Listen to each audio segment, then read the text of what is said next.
Tá bom? Podemos ir? Oi! Hoje a gente vai falar de Prosecco, ou será de Glera?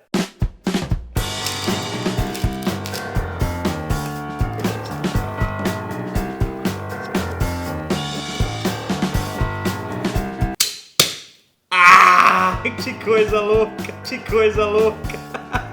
Eu fiz um vídeo no canal sobre espumantes que eu falava que o jeito certo de abrir um espumante era fazendo pouco barulho assim, e eu não consegui, agora foi. E eu tô aqui com um legítimo Prosecco para te ensinar um pouco e falar um pouquinho da história desse clássico espumante italiano.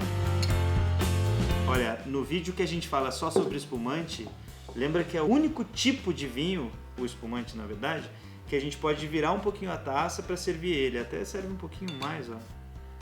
E serve-se mais ou menos isso aqui, ó, que é um pouquinho da metade para cima da taça de espumante. Nesse vídeo a gente vai falar exatamente sobre Prosecco. Eu posso chamar todo espumante de Prosecco? O que você acha? Não. Na verdade, Prosecco é denominação de origem hoje em dia. Então, nem sempre foi assim, já te explico por quê, mas hoje é denominação de origem. Aí você fala, pô, Rodrigo, mas por que alguns produtores aqui no Brasil chamam de Prosecco e tem gente que fala que está errado? Na verdade, não é que está errado. É que no passado, a uva Glera era chamada de Prosecco. Esse era o nome da uva.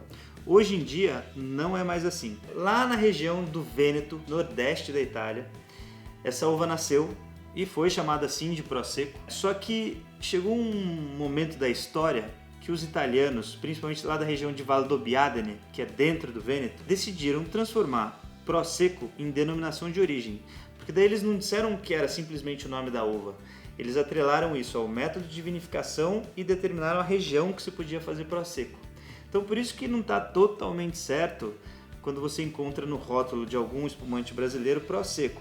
Na verdade, se você for seguir regras internacionais, na verdade convenções internacionais, porque essa regra é italiana, mas uma convenção internacional, você vai legitimar um Prosecco vindo da Itália.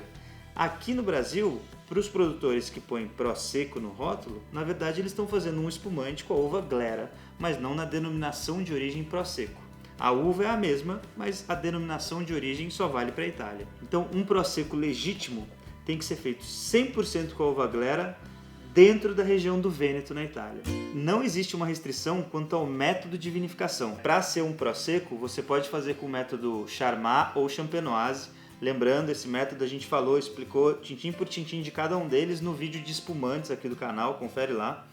Então você pode fazer tanto com Champenoise quanto com Charmat, mas a grande maioria dos produtores de Prosecco na Itália usam o método Charmat, que é um método um pouquinho mais barato que o Champenoise, um pouquinho menos trabalhoso, só que também gera espumantes um pouquinho menos complexos.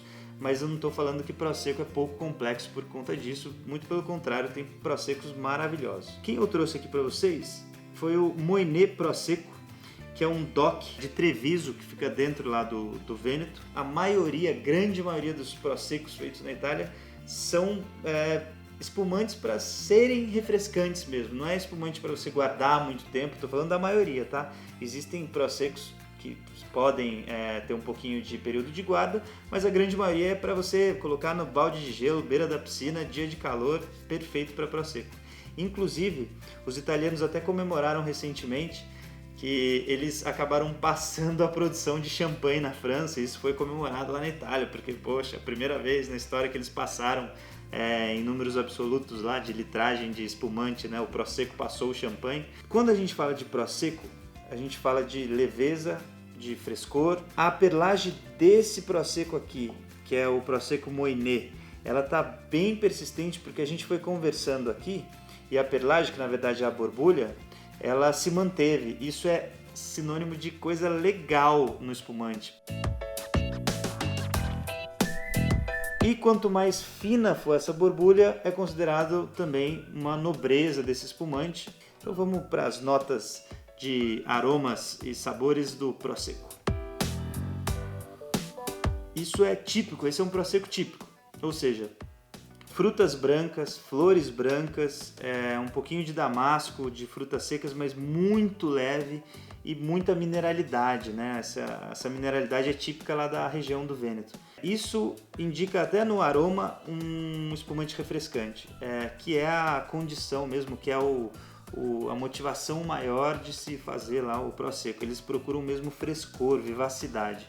Diferentemente de champanhe, por exemplo, lá na França, que eles costumam fazer espumantes mais carregados, mais complexos e mais densos, que são espumantes até muitas vezes feitos para mais longevidade, né? Um espumante para maior guarda.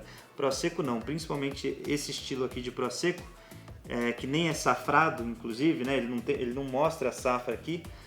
Isso permite que o produtor faça corte, blend de uma safra com a outra.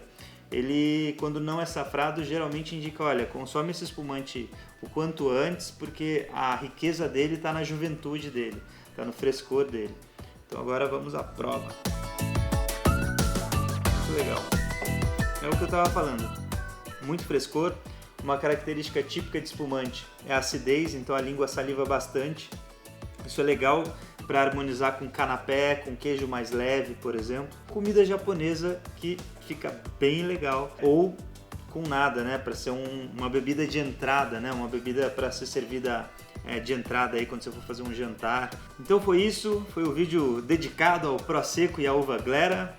Quem me ajudou a explicar sobre ele ou ela para você foi o Moinet Prosecco, lá de Treviso. Espero que você tenha gostado. Até o próximo e viva o verão. Bom espumante para você, Prosecco.